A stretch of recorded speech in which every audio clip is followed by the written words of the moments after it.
Think of a hospital, and you likely picture clean hallways, precise procedures, and a profound sense of trust.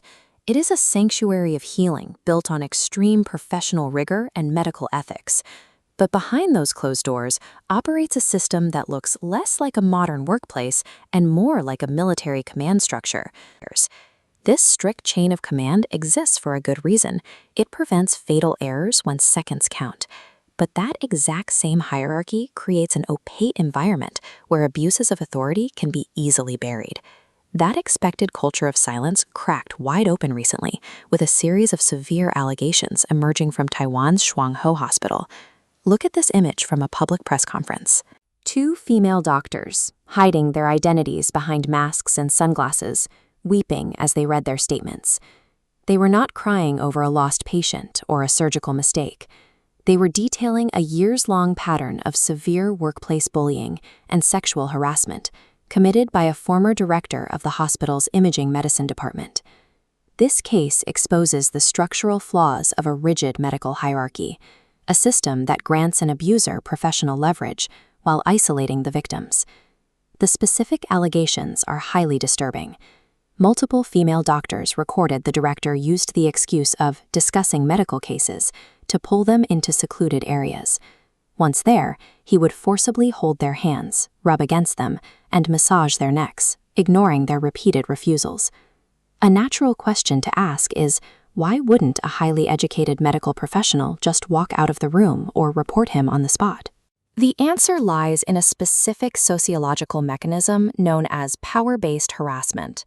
This occurs when an abuser holds direct, disproportionate leverage over a victim's livelihood. This flowchart shows the chain of command inside a hospital department. Notice how a single director controls the absolute choke points of a junior doctor's career.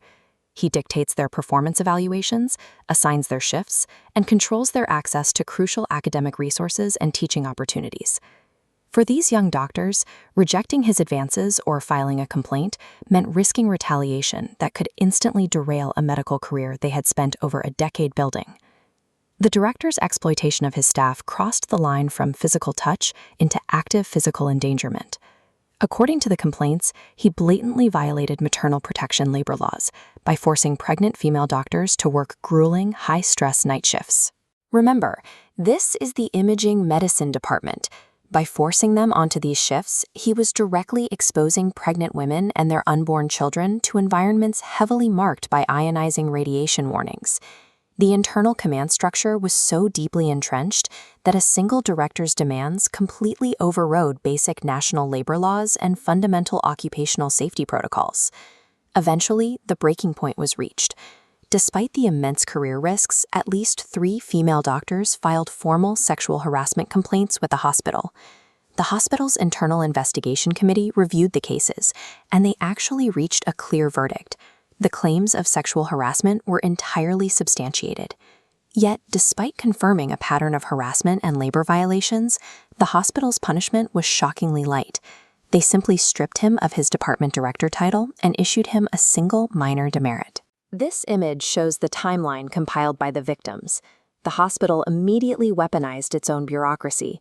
Citing privacy laws, administrators refused to issue a hospital-wide bulletin about the misconduct, and they withheld the investigation's detailed findings and reasoning from the victims who filed the reports. Shuang Ho Hospital released public relations statements insisting they maintain a zero-tolerance policy for harassment. But the reality of their actions shows that their internal grievance system is meticulously designed to protect the institution's public reputation, rather than the victims themselves. Today, the perpetrator continues to practice. Because his punishment was effectively a slap on the wrist, he retains his medical license, his clinical influence, and his high-ranking board positions within national radiological societies. Compare that to the fate of the women he targeted. Traumatized, exhausted by the bureaucratic stonewalling, and terrified of institutional retaliation, several of the victims were forced to resign, their career trajectories permanently fractured. The hospital's internal disciplinary mechanism didn't actually fail.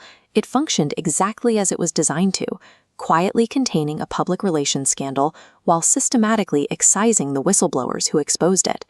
The fallout from Shuang Ho Hospital serves as a glaring, system-wide warning light regarding gender governance across the entire medical industry. A direct conflict of interest exists when hospitals use internal committees to investigate their own high-ranking, revenue-generating senior staff.